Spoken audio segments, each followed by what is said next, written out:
Hey guys, welcome back. Today I thought that we'd have a little chat about homesickness. So homesickness is something that probably most people have felt at some point in their lives before. It's a normal human condition and there's very little that you can really do about the initial feeling, that little gut-wrenching feeling of missing home. Now, if you're travelling, it is a highly likely chance that at some point while you're away, you will feel some form of homesickness. And this comes in varying degrees. Like, some people just get a little bit every now and again, and some people suffer with it really badly. So I thought today that I would have a chat with you and give you some of my top tips in ways to actually deal with homesickness so that it doesn't stop you enjoying your travels, and so that if you're somebody watching this who is worried about going travelling because of homesickness, maybe I can give you some advice and pointers on how to avoid it as much as possible. I will also say that if you don't get homesick while you're away, there is nothing wrong with you. It doesn't mean you're a cold-hearted... It just means that, you know, you probably adapt to change a little bit more quickly and easily than other people. One of the best ways that I personally find to deal with homesickness is to keep a travel journal, not just for homesickness, but in general. So you can write in it every day, every week, as often as you want, but it just gives you a little snapshot of your time while you're away, and it can act as a really good way of letting out any thoughts, feelings, emotions that you have about missing home or what's going on around you in a safe space that, you know, you can just put out exactly what you think on paper. And there's something really cathartic about releasing those thoughts and emotions and things that have been niggling away for quite some time just onto a blank page, letting them go. I highly recommend a travel journal for that purpose, and also it's a really nice thing to be able to look back on at the end of your trip and sort of relive the memories and remember things that perhaps you wouldn't otherwise. I would advise you to stay busy and focus on the here and now, particularly when you first get to a place, because that is probably one of the easiest ways to avoid the homesick feelings that may occur.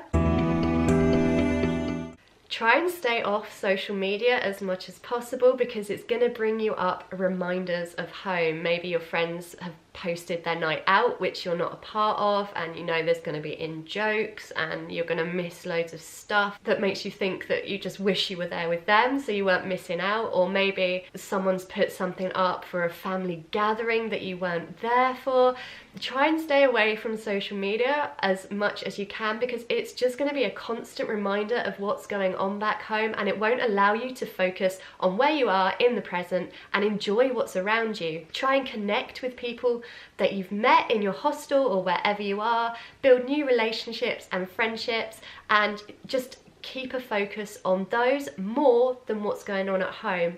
I'm not saying block out people at home, I'm not saying don't talk to your family or friends or go on social media. I just mean that there needs to be a bit of a balance and probably a higher proportion of the time of you focusing on the here and now and the experiences you're having in that moment. Sometimes all you need is a little chat and pep talk from people that know you best and love you the most. And so do keep in touch with friends and family because sometimes that's just a little boost that you need. Don't do it all the time for the reasons that I have just stated because it probably will make those feelings of homesickness worse. But make sure that you are in contact. We're so lucky nowadays that we have the technology available to us. I mean, there's Skype, there's Facebook with its messenger facility, which you can also ring people on. You've got WhatsApp, you've got Viber, and a whole host of other ways of keeping in touch with people. We are actually spoilt for choice in terms of speaking to people for free. Generally, all you need is a Wi-Fi connection, and seeing as most hostels provide free Wi-Fi, there's nothing to stop you being in touch with people. Keeping in touch with friends as well can be good because there will be an element of post-travel depression when you return home. You may feel a bit of an alien in your home environment, and it can take some time to sort of acclimatise and settle into the home environment again. But by keeping in touch with friends and family, you're keeping up to date with their lives, and that transition will be that little bit easier when you actually do eventually stop traveling. If you've got young children in the family, or perhaps godchildren or your best friend's children or whatever, and you're worried about missing them, because let's face it, it's harder to explain to small kids why you're going and when you'll be back. There's just no concept of time. You might be feeling a bit guilty about leaving them, about missing birthdays, Christmas, milestones in their lives. And there are things that you can do in terms of missing kids that are quite nice. One of those that I do suggest is pre-buy Christmas and birthday presents so that they've still got something to open from you on those special days, and try to make a call, even if it costs you a little bit of money, to feel connected with them on those days. I have a 5-year-old nephew, and it was difficult trying to explain to him why I was going travelling to Australia. So because of the kind of child he is, which is a wonderful, imaginative, creative creature, I decided that I would tell him a few lies. So to make myself feel better about missing out, I sent him postcards detailing my expeditions and exploits with the crocodiles in Australia. I told him that the government needed me there to wrestle the crocodiles because there was a bit of a crocodile problem. They were terrorising the towns and cities, and that Auntie Hannah was needed to wrestle them. How much he actually believed this, I'm not sure. He's a very intelligent child, but it did make me giggle thinking about what his little face would be like reading that. So sending postcards can be quite a nice way of keeping in contact, and not only with kids, with friends and family as well. And also, if you do have young children that you're going to be missing, save up little bits from your travels, little presents and gifts. It doesn't have to be anything big, because let's face it, you're going to have to carry it around for the entire time. But you can collect bits so that when you get home, they have all these awesome little gifts and presents to open.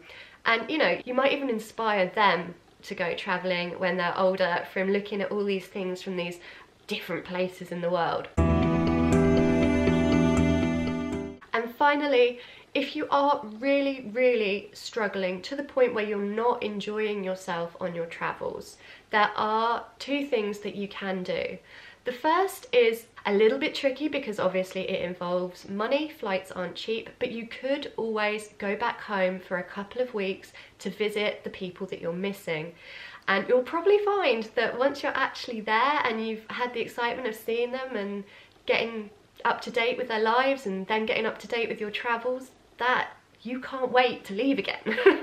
So there is always that element of the grass is greener, but going for a couple of weeks gives you that connection time, it recharges your batteries, and it probably will renew your passion and drive to get back out there and explore. So that is an option. Don't ever feel that by going home before the date you'd set that you are failing, or that you're a failure or anything like that, because we all do tell ourselves things in our brains. It's not true. Sometimes you just need to do it, and you will know what's right for you. So don't feel bad about having to go home for a little while if you feel that you really need to.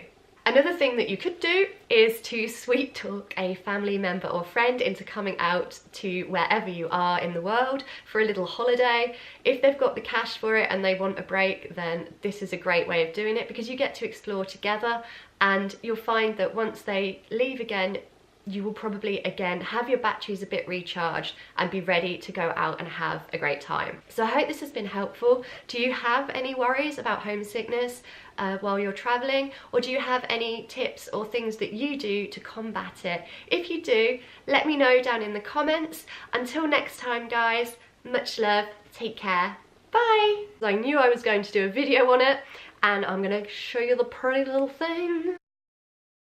So that there is the Medicare card that I was issued when I went to Australia. I had to go to a Medicare office in Perth